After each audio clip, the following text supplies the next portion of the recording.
Hello, everybody. Welcome back to AniYayAniNay. As always, I'm your host, John. And I'm Joey. You ready to get started? Let's get this thing rolling with the thing, y'all. Yeah, let's get started because I'm excited about this one. All right, let's get going.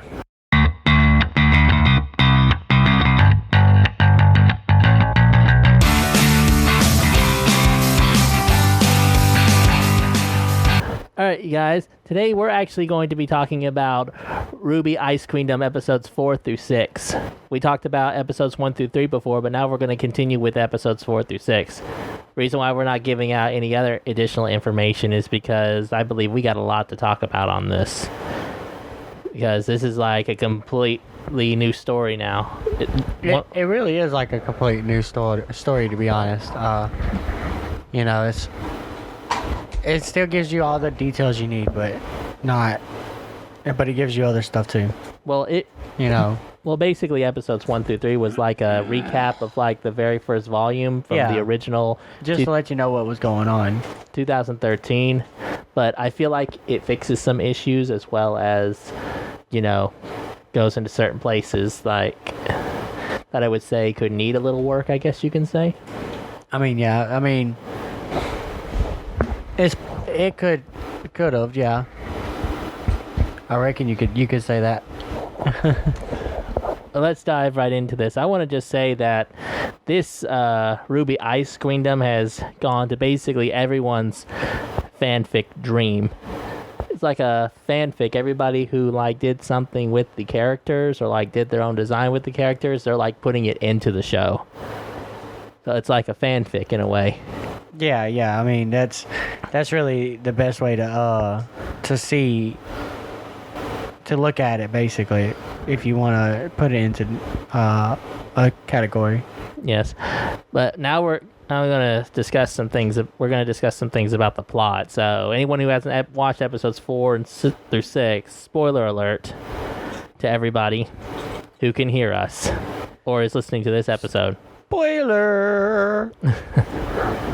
But let's start with episode 3 and where 4 goes. I mean, that was a big... I liked how episode 3 ended, how it got Weiss was thinking about stuff. But then we jump into episode 4 and it's we don't even get to see how RWBY found out. We're just smacking her dream. Yeah, that threw me all off. For one, why couldn't you just give us at least show us how RWBY found out? Don't just throw us in the middle of it. Yeah, that just threw me all off. Whenever I went to watch, I was like, wait, did I miss something? Yeah, that's what I did too. I actually had to go watch. I went back to watch and make sure too, and I was like, what I didn't miss nothing. How? What? Yeah, I was it threw me off completely. I was like, wait, did I miss something? What happened in did I miss something in episode 3? For real. That was one thing that kind of threw me off right there. That was one thing I wish they didn't do or could need some fixing. But over the point... They better not do that again. Yeah, I don't think they need to do that again.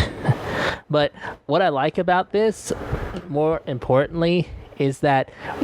of course we knew this was going to be mainly about Weiss. Yeah, of course. But what I like about it is that when we get into the dream, we actually get to see how complex or how difficult Weiss is as a character. Because, the nightmare takes on the negative responses, and that's what creates the dream. Yep.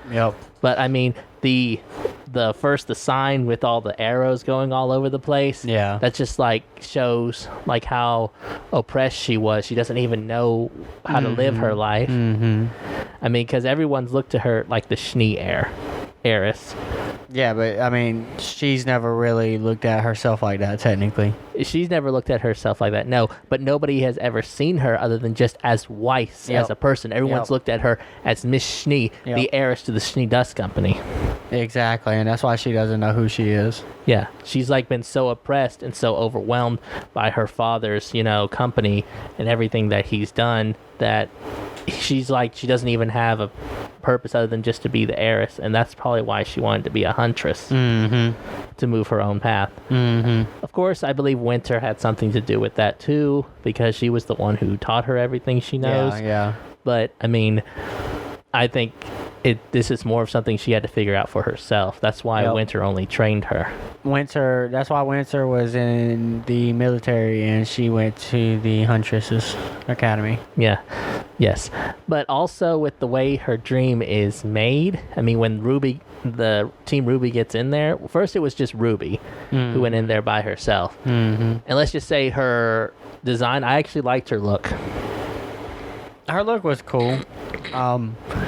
Weiss had her her weapon all messed up though. Yeah, backwards. I didn't like the sniper being backwards. That threw it all off. Yes. She even caught herself one time. She was like, "Oh wait, no, it's not this. It's this way."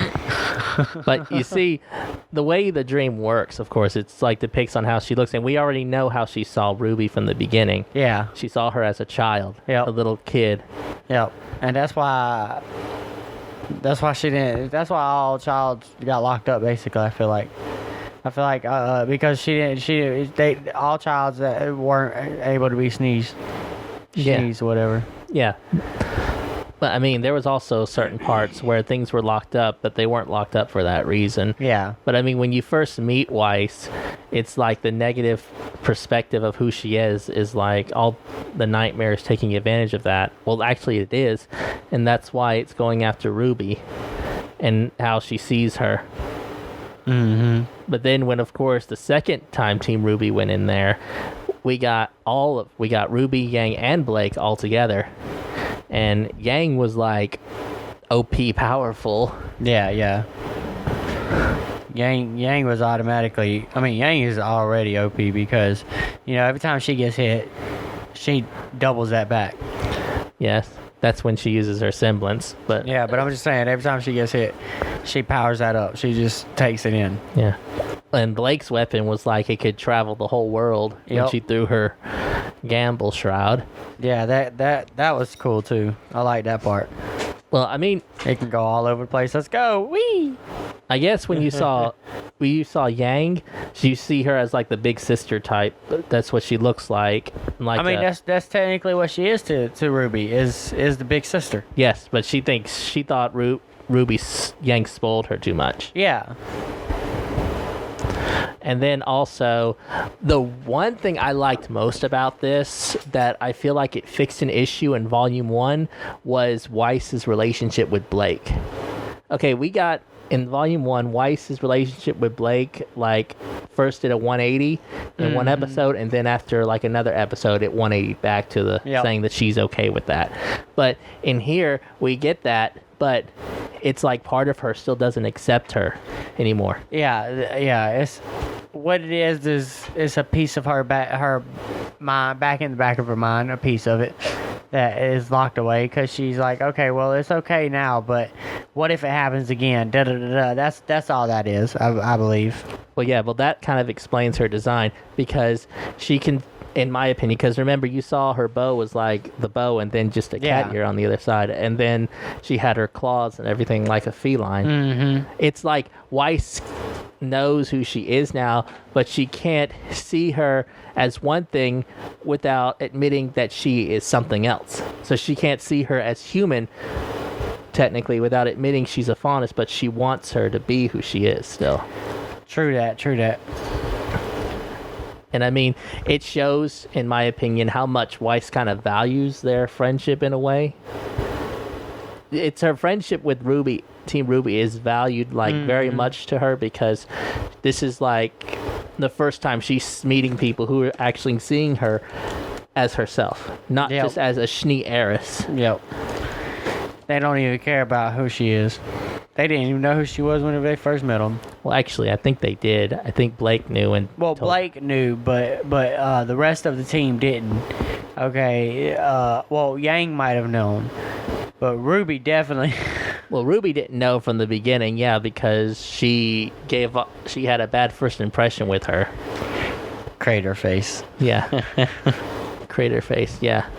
But, I mean, I guess you can say probably the reason why they didn't go that deep with Weiss's relationship with Blake in the first season was because I guess you could say they weren't really doing any kind of mature content yet, so they didn't want to be kind of like make her look narcissistic or racist, I guess. True.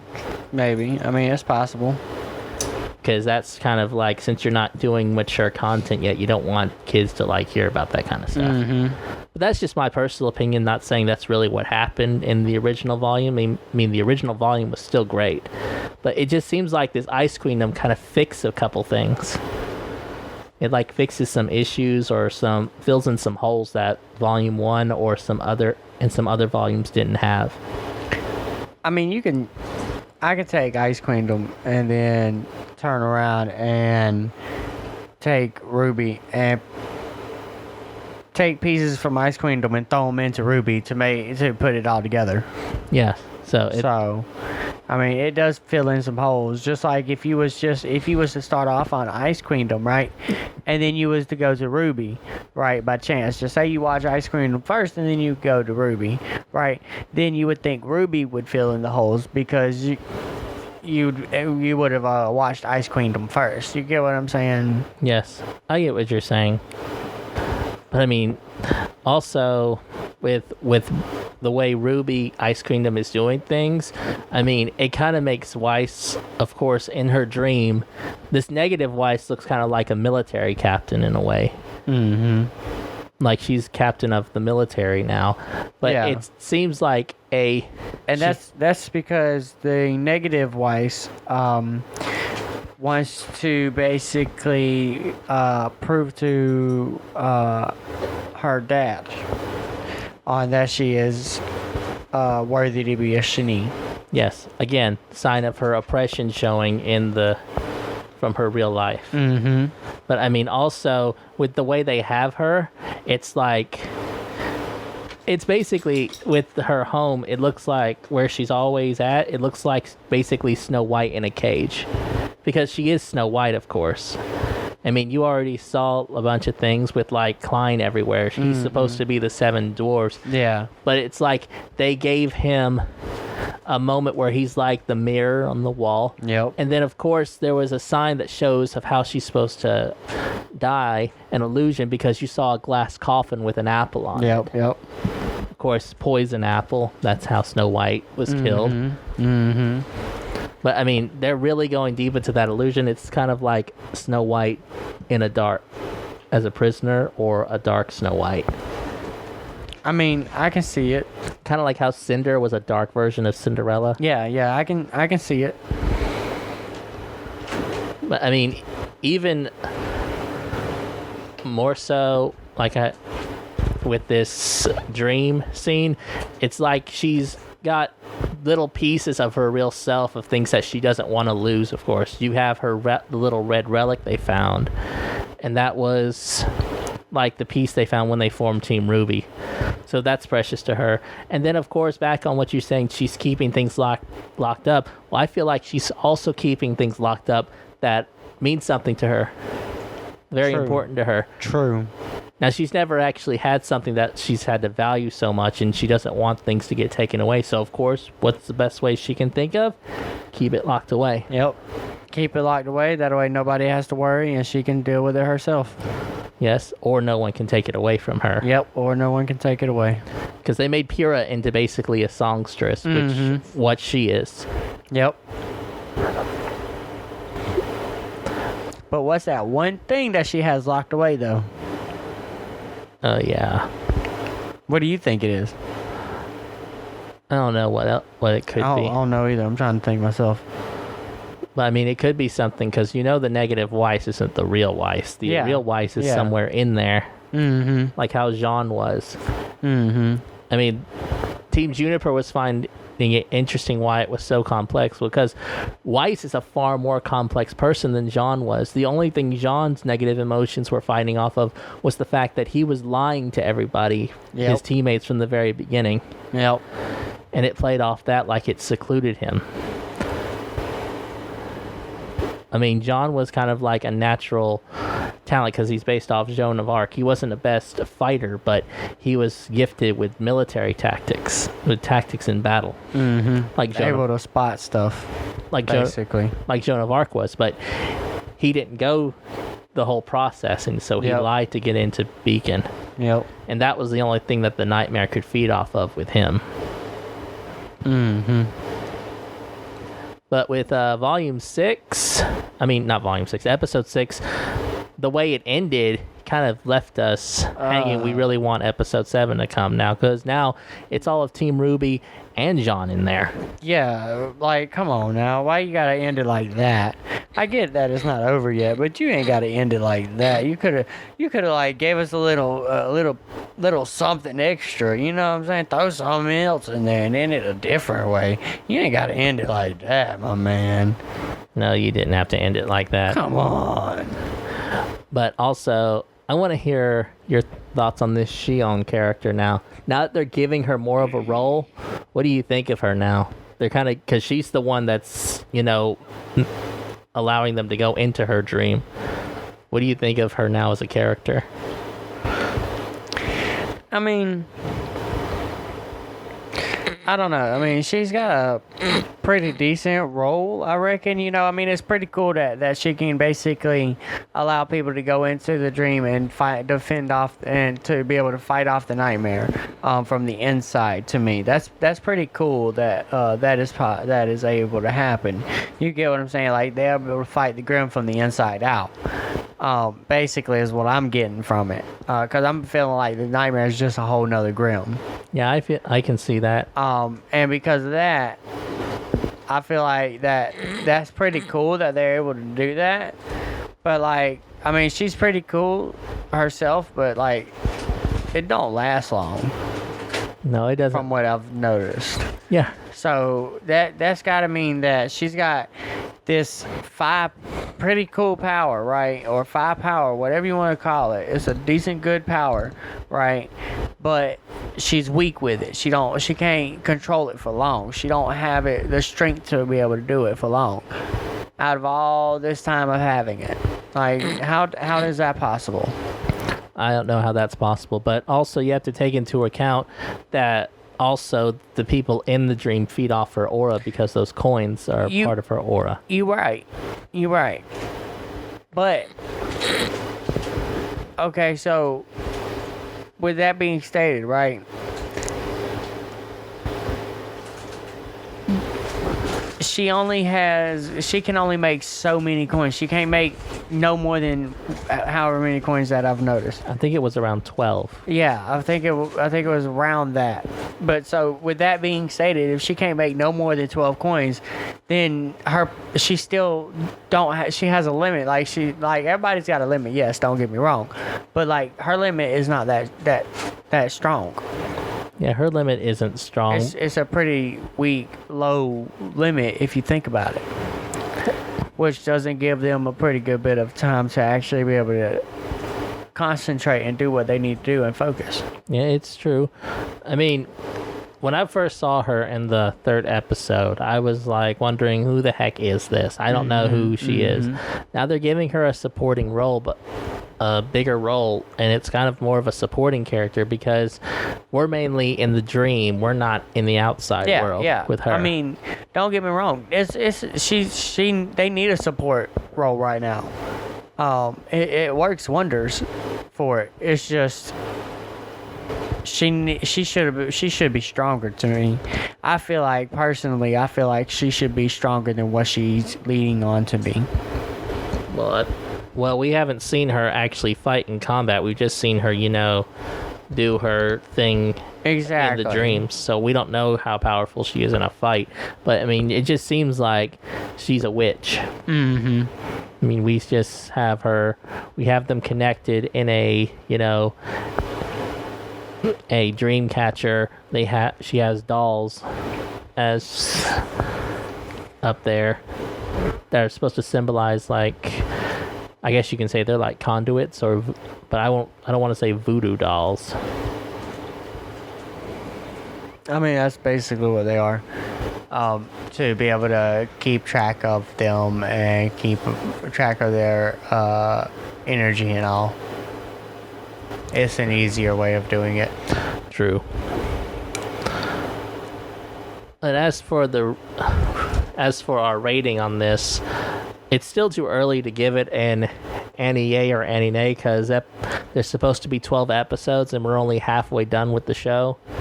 So it's still way too early to give an Aniyay or AniNay because this is the first half of the show. We don't know what's going to happen once they get Weiss out of the dream, which I have a feeling they're going to be doing that soon, like in either episode 7. Facts. It's going to be either 7 or 8 that they're going to get Weiss out. And then after that, it's where does it go from here? Yeah, that's what I'm trying to figure out. Unless they get Weiss out and the nightmare exits the dream realm and comes into the real realm. You never know. Well, technically, the nightmare is in the real realm, but Yeah, but what I mean by exiting, like it comes in and like it is like in physical form and shit, like right there, yeah. basically. Or it could take RWBY or something like that. Well, no, it couldn't take RWBY because of her silver eyes. Yeah. But I mean, I don't know if they're going to put that into play here. Exactly. I don't know. It could be a little bit of things, really. It could take over the dream wanderer, the new girl. Are you talking about Xion? Yeah, it could take over Xion. It could possibly take her over, but I'm pretty sure she's been she'd be ready for that because she's been I'm skinny. pretty sure of it. I'm just stating. It's possible. Yes. All right. I guess we'll see whenever that comes out, huh? Yeah, we will. So for right now, everybody, we're kind of giving it a placeholder still of an Aniyay because the show still hasn't finished yet. But it is good so far. Yeah, it is definitely good so far, but we're halfway there. But until next time, I'm your host, John. And I'm Joey. We'll see you On the next one.